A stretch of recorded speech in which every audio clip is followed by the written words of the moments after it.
Hello and welcome to PT and Nutrition Education's e-learning platform. Today we'll be continuing with the preparation in the examination of anatomy and physiology, and as you can see, today's focus will be related to the cardiovascular system. So if we look at today's objectives, you'll see that we're going to identify the key structures of the heart, we're going to describe the role of the blood vessels, we're going to look at the different parts of blood and the role that they play within the body, and then we're going to describe the functions of the cardiovascular system. Now, just like you've done in the previous systems with anatomy and physiology, you will be expected to take part in some interactive tasks throughout the lecture, and also to download the work booklet, where again you can take part in some formative assessments and some tasks that we set within the work booklet as we go along. Again, this is just to help you to consolidate your learning and to make sure that everything is in your long-term memory when it comes to take the exam. So without further ado, let's get cracking on the cardiovascular system. So there are three structures which make up the cardiovascular system which you need to be aware of. Each one we're going to be spending considerable time on today, so we will be going into a lot more detail.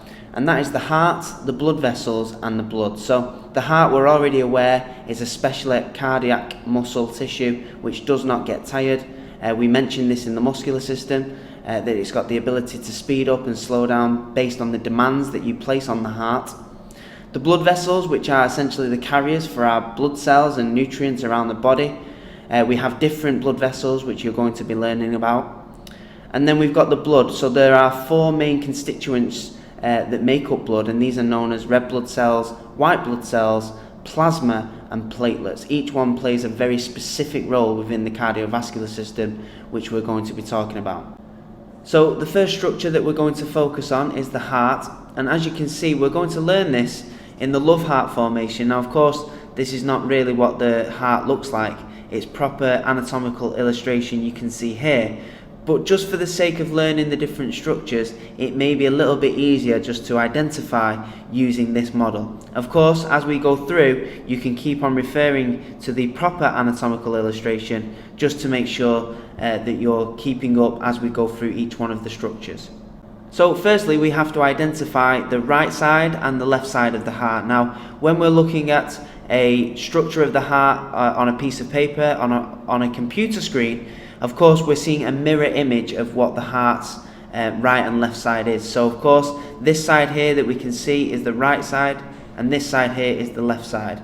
Now, there are four chambers of the heart which divide up the left and right sides and the upper and lower quadrants. And these top two chambers, they are known as atria for plural and atrium for single. So we have the right and left atrium, which are the top two chambers, and then we have the bottom two chambers, which are the right and left ventricles.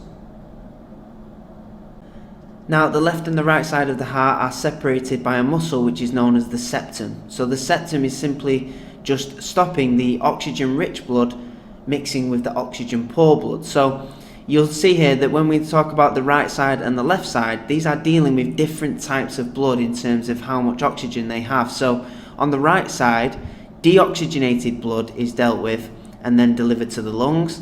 And on the left side of the heart, we are dealing with oxygenated blood, which returns back to the heart and is pumped out to the rest of the body. So we can always refer to the right side as deoxygenated and the left side as oxygenated, and it's the septum, the muscle, which separates both the left and the right side. Now, you'll notice here there are 5 rules in the bottom left-hand corner which may aid in helping you to remember some of the structures of the heart when it comes to your examination. So rule number 1 is that the atriums will always receive blood, okay? So the atriums are the top two chambers of the heart, and they will always receive blood that is returning back to the heart.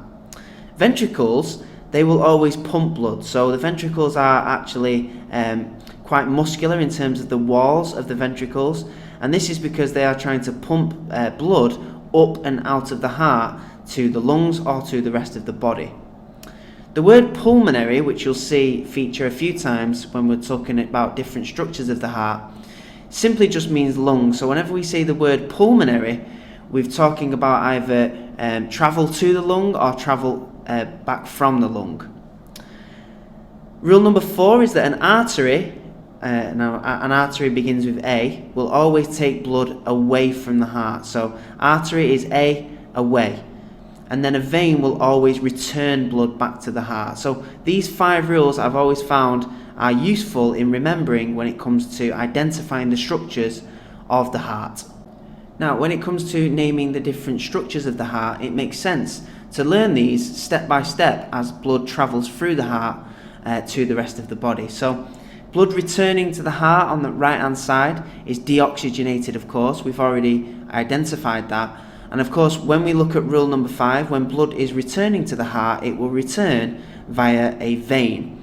And the main vein which returns deoxygenated blood back to the heart, back to the right atrium, is known as the vena cava. Now we have 2 parts to the vena cava. We have what's known as the superior vena cava and the inferior vena cava. Now this simply just refers to blood that returns from the top half of the body, so from the head above the neck back to the heart, and then the inferior vena cava talks about deoxygenated blood that returns from the rest of the body's tissues. Now it looks like here that the inferior vena cava is actually returning into the ventricle. It isn't. Unfortunately, we can't see it from this angle, but the inferior vena cava will go up behind the back of the heart and enter into the right atrium from the rear side. The superior vena cava has a direct route straight back into the right atrium. Now, once this deoxygenated blood has travelled into the right atrium, it then needs to flow into the ventricle. And it is able to do this through one-way valves, which we have in the heart. In fact, we have 4 individual valves. But the first valve which this blood will travel through is what's known as the tricuspid valve. So this deoxygenated blood, once it's travelled back through the superior vena cava into the right atrium, it then travels into the right ventricle via the tricuspid valve. Now, once in the tricuspid valve and through into the right ventricle, as mentioned earlier, the ventricles have thick muscular walls in which to pump that blood up and out of the heart. Okay? Now, before it can do that, it has to again go through another valve, and that valve is what's known as the pulmonary valve. So this deoxygenated blood that is residing in the right ventricle will go up and out through the pulmonary valve.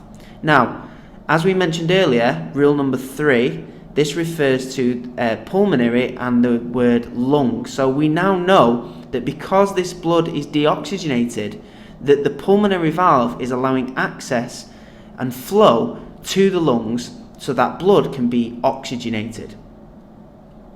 And of course, it has to enter away from the heart. The pulmonary artery provides that transport for which deoxygenated blood can be delivered to the lungs and therefore get oxygenated. So again, just to go through that flow of blood, it returns back via the vena cava and the superior and inferior, depending on which part of the body it's come back from. It then travels into the right atrium, through the tricuspid valve, into the right ventricle, and then up through the pulmonary valve into the pulmonary artery, which takes blood away from the heart and will deliver it to the lungs. Now, once we've delivered that blood to the lungs, gaseous exchange will take place, which we learnt about during the respiratory system, and will turn that deoxygenated blood into oxygenated blood. And now it's the left side of the heart that's going to deal with this oxygenated blood.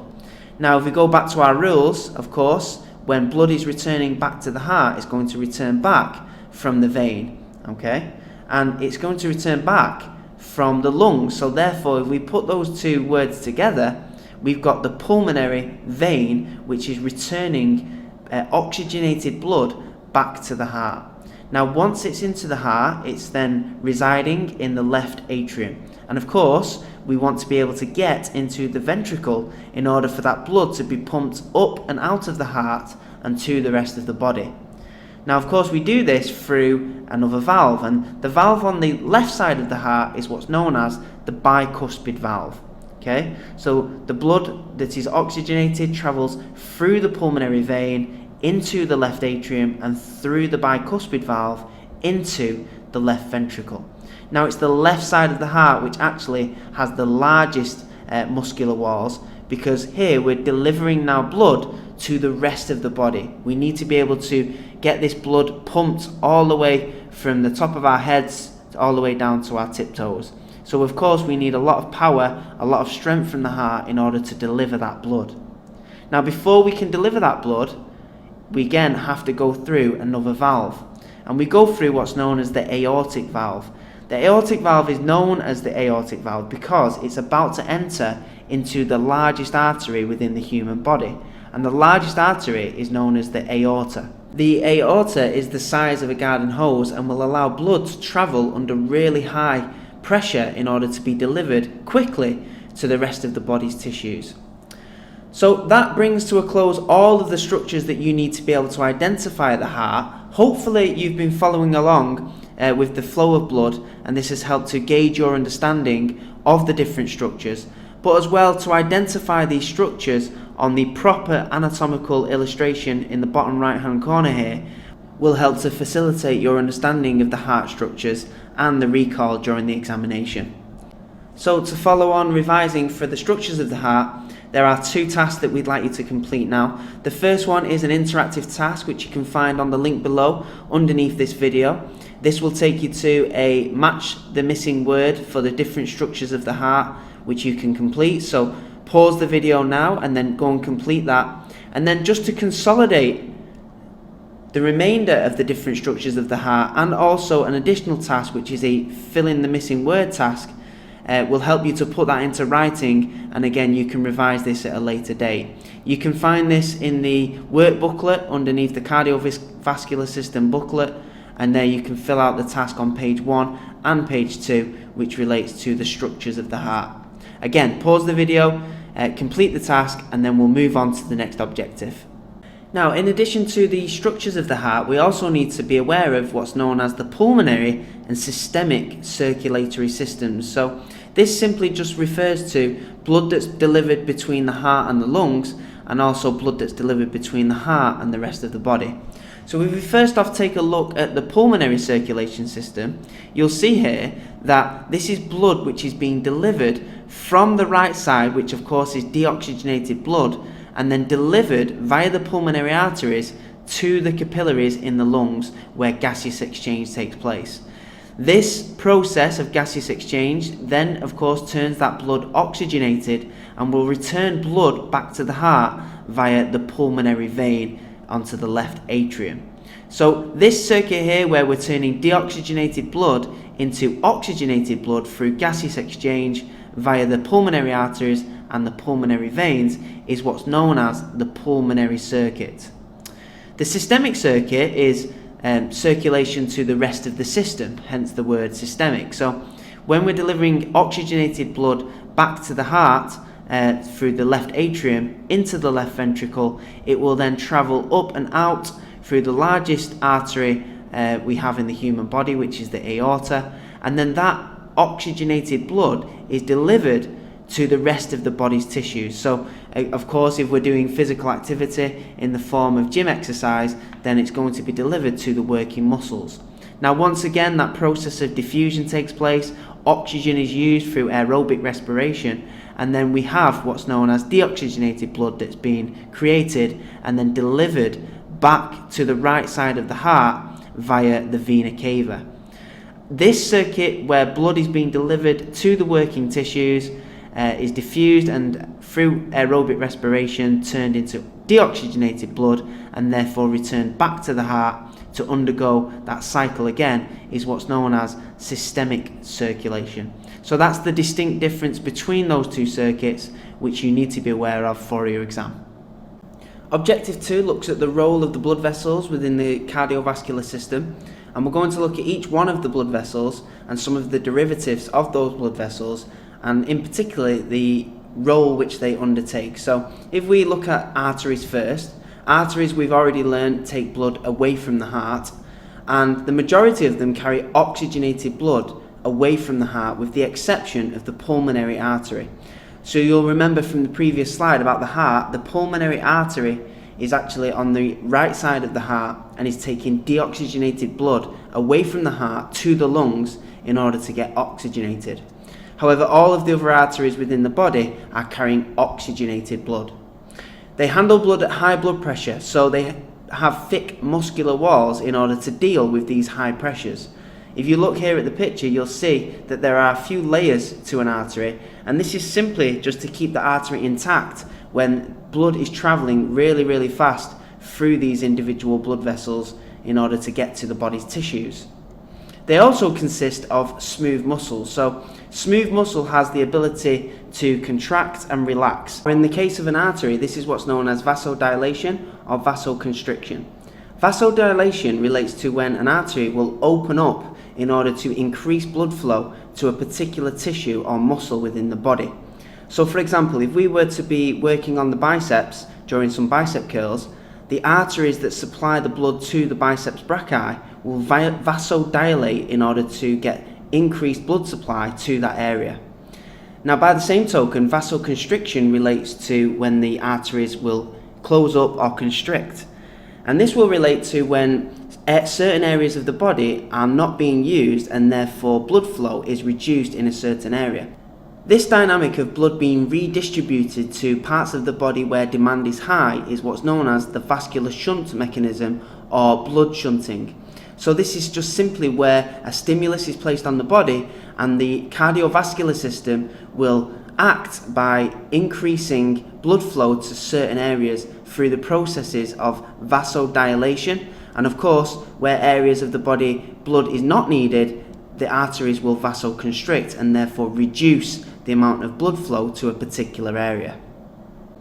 A smaller version of an artery is what's known as an arteriole. So the arteries are quite large in diameter and therefore carry blood under high pressures, as we've already established.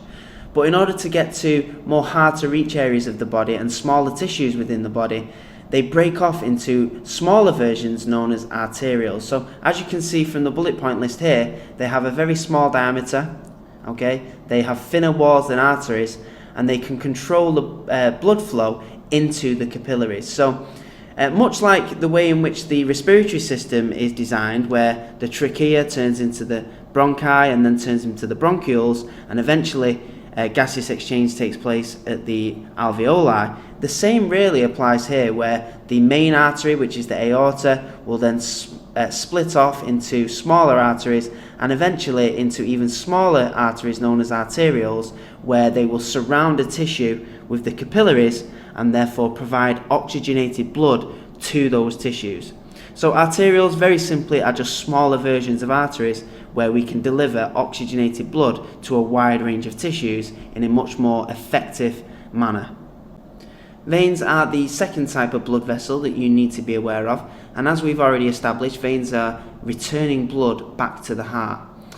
All of the veins in the human body, with the exception of the pulmonary vein, carry deoxygenated blood back to the heart. Of course, the pulmonary vein is carrying oxygenated blood after gaseous exchange has taken place. They have thinner walls than arteries, and therefore they carry blood under low pressure. Now, for the most part, when veins are returning blood back to the heart, they are doing so against the force of gravity. Of course, gravity is pushing the blood back down, but of course we need to be able to push blood back up to the heart in order for gaseous exchange to take place and the pulmonary and systemic circuits to do their job.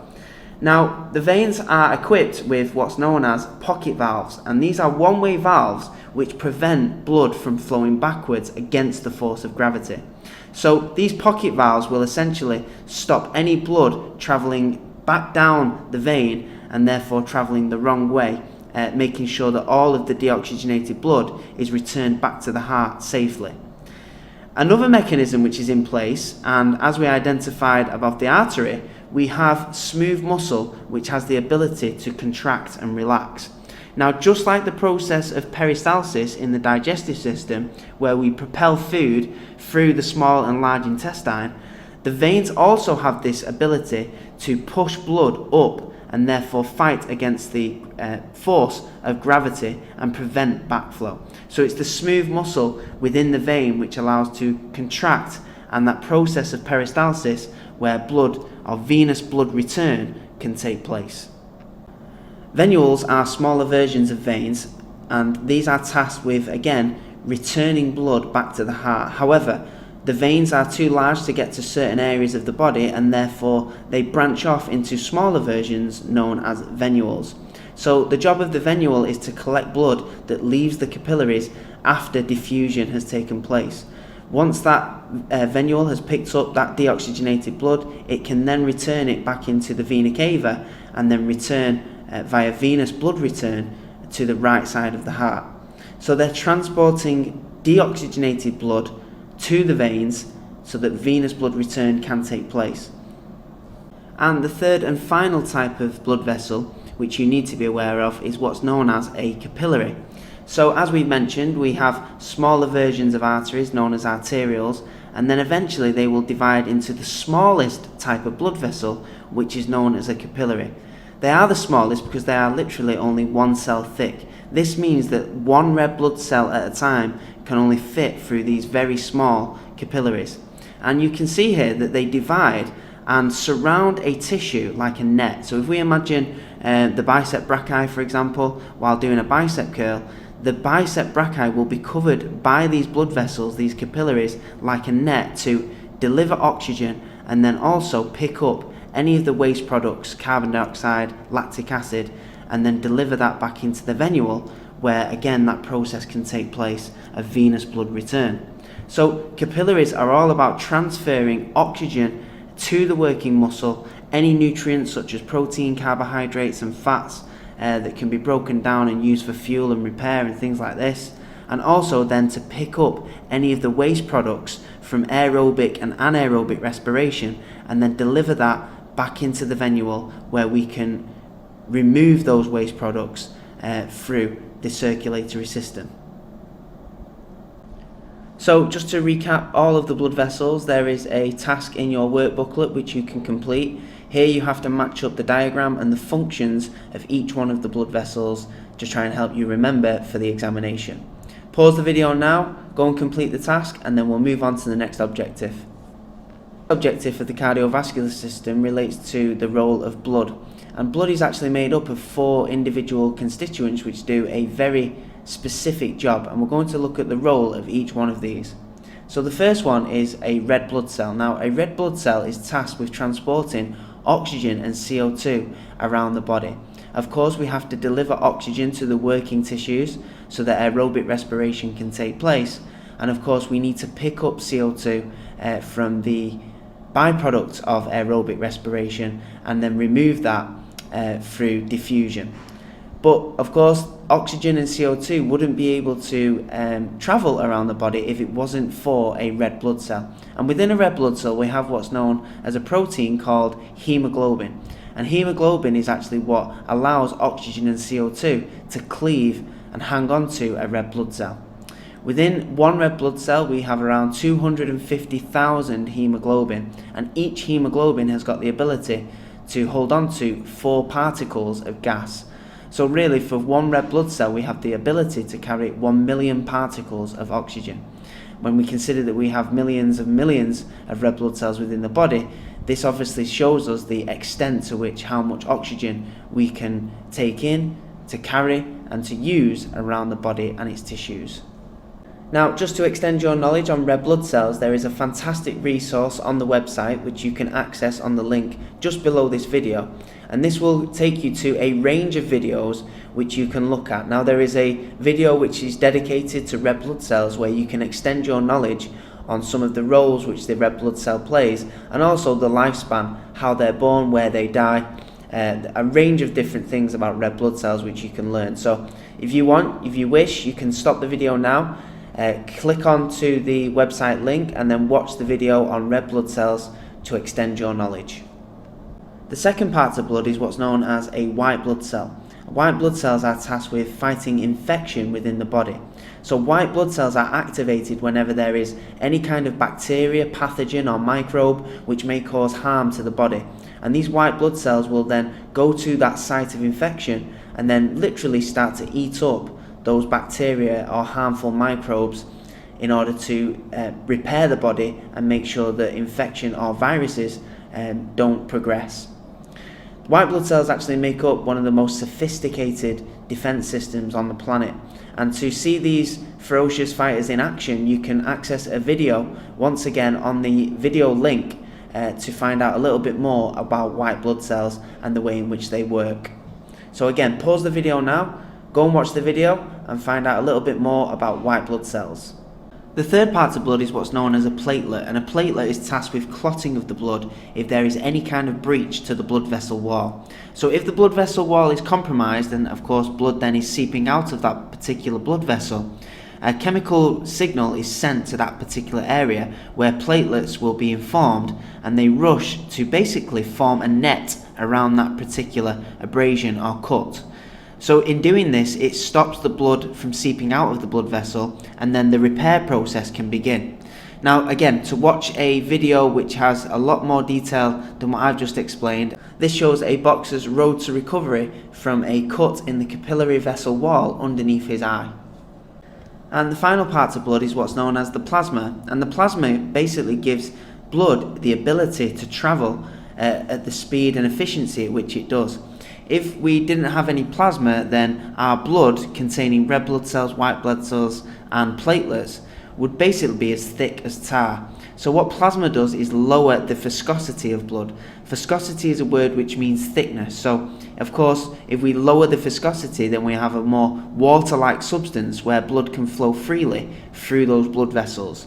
It aids in the transport of nutrients and hormones. So of course, it's not just oxygen and CO2 that we're transporting around the body.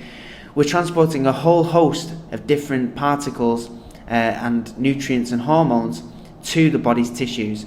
So carbohydrate, protein, fat, testosterone is able to get around the body due to plasma and its ability to transport these important particles to the body's tissues where they are required. So the final objective of the cardiovascular system relates to the functions of the cardiovascular system, and as you can see, these functions relate very closely with the functions of the blood. So as you can see, we've got transport, which we identified that red blood cells and plasma partake in. We've got the removal of waste products, which again the red blood cells and plasma will do with the likes of lactic acid and CO2. And then we have clotting, which we identified that the platelets will undertake whenever there is an abrasion to a blood vessel wall. And then of course the white blood cells, which fight infection whenever there is a pathogen or bacteria which has entered the body and could be harmful. The one we haven't mentioned is what's known as thermoregulation. So this is just regulating our body's temperature. Your cells will function optimally at around 37 degrees Celsius. So your body has an optimum temperature of maintaining 37 degrees Celsius so that it can function properly. If we go above that or below that, then we can develop hypothermia or hyperthermia, and those cells start to dysfunction, and therefore your bodily functions can start to malfunction because of that. Now, in order to keep our body temperature at 37 degrees, we've got some fail-safes in place in order to help that. So we have, of course, sweating. Whenever the body heats up, blood will rise to the surface and evaporate this heat through sweating, okay?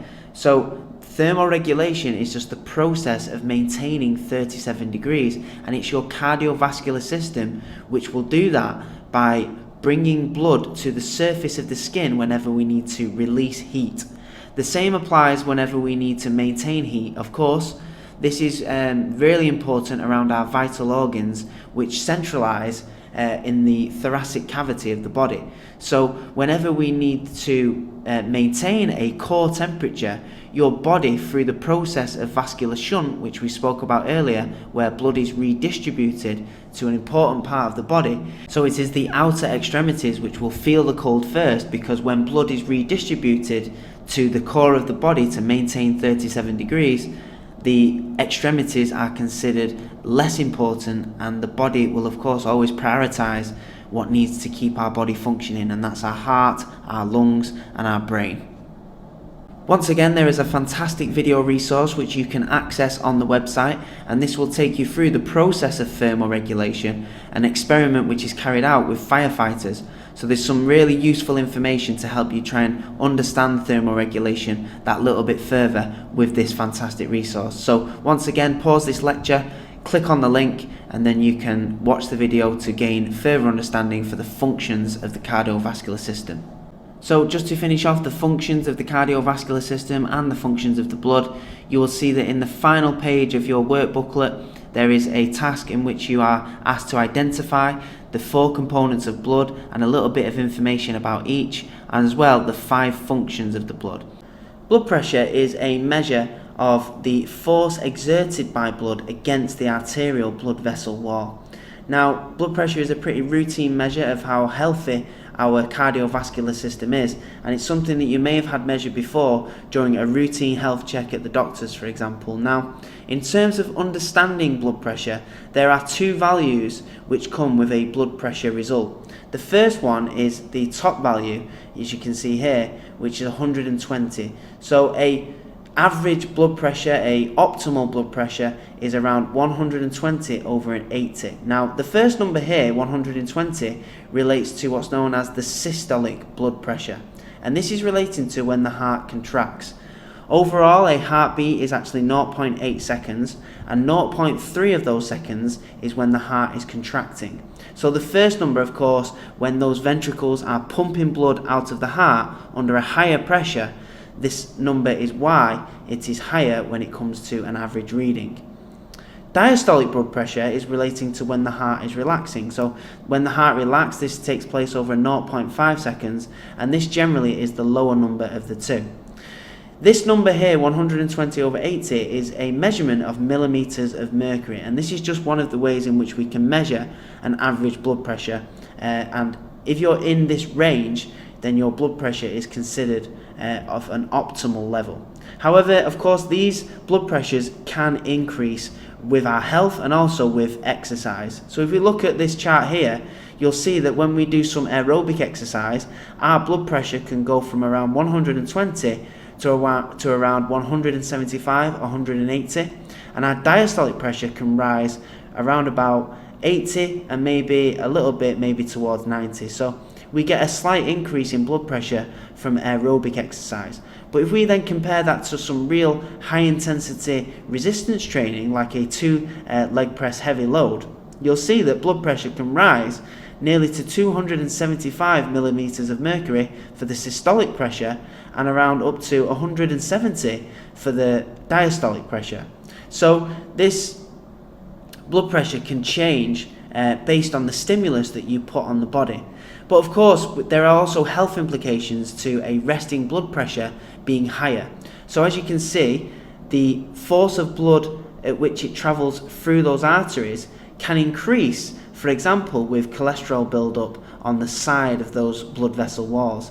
If we get what's known as a plaque, which is a buildup of fatty acids from example like smoking, or for example from a poor diet, then this can increase the pressure and the force at which that blood has to travel through that artery in order to get blood to the working tissue. And as a result, resting blood pressure will increase. So that now brings to a close everything that you need to know for the exam when it comes to the cardiovascular system. In order to help you to revise and to get this information into your long-term memory, there is a practice assessment which you can access on the website, 10 questions related to the cardiovascular system, which will prepare you for the exam. So click on the link, complete the task, and good luck. We'll see you over at the next system.